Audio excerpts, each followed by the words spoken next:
Hello everybody, and welcome back to my channel. I have a little different video that I wanted to share today. I wanted to talk about the 5 early game gold making strategies that greatly helped me when I was starting out in Palia. My hopes are that these strategies will help new players as well within their Palian journey. So, let's get started. First up is farming. If you've been following my Let's Play series, then you know that my farm was my #1 gold maker early on in the game. Starting out, you will receive 2 farm plots from Badru, but then you can buy more plots from him starting at about 250 gold once your gardening skill reaches level 2. The goal for early game gold making is to try to get the maximum of 9 total plots as soon as you can. This took me a couple of episodes to learn about, but once I did, it was a huge boost, and thus I really highly recommend doing this as early as possible within the game. Now you're probably wondering, Kay, how do I make the most out of my farm? Well, that brings us to my second tip, the Palia Garden Planner. This is a really handy website to check out, and I'll put a link in the description box below of this video. Basically, this site allows you to place crops in any configuration imaginable and see a rough average of how much gold per day as well as the farm's day-by-day profitability. Aside from the harvest approximations, you'll also want to pay attention to the various boosts your farm might have, especially the water retain and harvest boost. Water retain will essentially keep your crops watered, and thus you won't have to drop by your plot each and every Palian day for farm maintenance. Harvest Boost, on the other hand, increases the number of crops you can obtain when you're harvesting them, which means more crops for you to use in recipes or to sell for gold. By the way, if you're enjoying this video so far, please don't forget to like it and subscribe to my channel for more gaming content. Now let's move on to my third tip, gathering.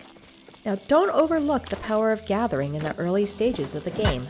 From flowers, moss, and spice sprouts to rocks, tree, and clay. If it's gatherable, collect it.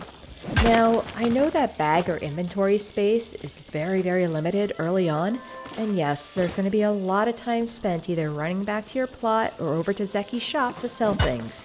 But if you're working to get something that will help you more in the future, such as that extra farm plot or an extra crafting license, it's well worth spending a little bit of time gathering when you first log in, especially when you're new to the game. The fourth tip I have for you is to craft or upgrade your raw materials. If you have the time, be sure to craft items from materials that you have gathered. Although these can sometimes take a while to process, they more often than not give you a bit more profit than simply selling the raw materials by themselves. Also know that the processing times listed for some of these items are in real life times, and that they do continue to process while you are offline or asleep. Some suggestions or ideas are making bricks or ingots, wood planks, seeds, and preserves. You could even cook recipes at the campfire or stove, thus leveling 2 skills at once. Just remember that furniture items cannot be sold once they've been created, and therefore are not good candidates for this kind of upgrading. The fifth and final tip I have is hunting. You'll run into 3 types of animals in the game that can be hunted. At least there are at the time when this video is being recorded. They are the Chappa, the Sernuk, and the Mujin. Each type of animal has 3 levels or variants to it, and for simplicity's sake, let's just call them easy, medium, and hard. Each level can be distinguished by the colors or markings. The easy versions will have a lighter colored coat, while the medium versions are a bit darker in color. The hard versions will have blue and white flow markings along with a special ability. For right now though, we're only going to be focusing on the first 2 since they can be found easily within Kilima Valley. These are the Chappa and the Sernuk, or the deer. For the Chappa, I would recommend going after these first. The basic version of the Chappa can easily be one-shotted with the very first set of arrows you can craft within the game. And it'll provide both meat and fur, which can be cooked and sold. These can be fairly easy when they're sitting around still or crouched in the grass. However, if they're spooked or if you miss, they will take off running and become much, much, much harder to hit. At which point, I wouldn't recommend wasting the arrows.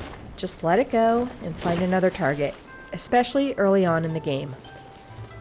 The basic Sernuk, on the other hand, can be one-shotted with upgraded arrows.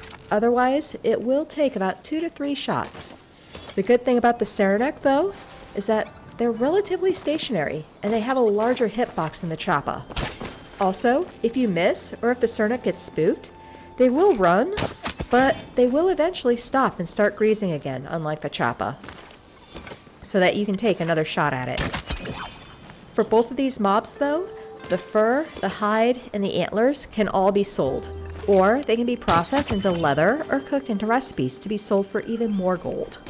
The goal is to try not to waste the arrows and to make each one count, which I know is much easier said than done. And there you have it, my top 5 early game gold making tips for brand new players in the game Palia. These things really helped me when I was starting out in game, and I hope this video was helpful for you as well. So, what gold making tips and tricks do you have for players that are brand new to the game? Please comment below. Anyways, I hope to see you in game next time. Goodbye. Thank you so much for watching my video. Please remember to like, comment, and subscribe for more content as it greatly helps out my channel. Hope to see you soon!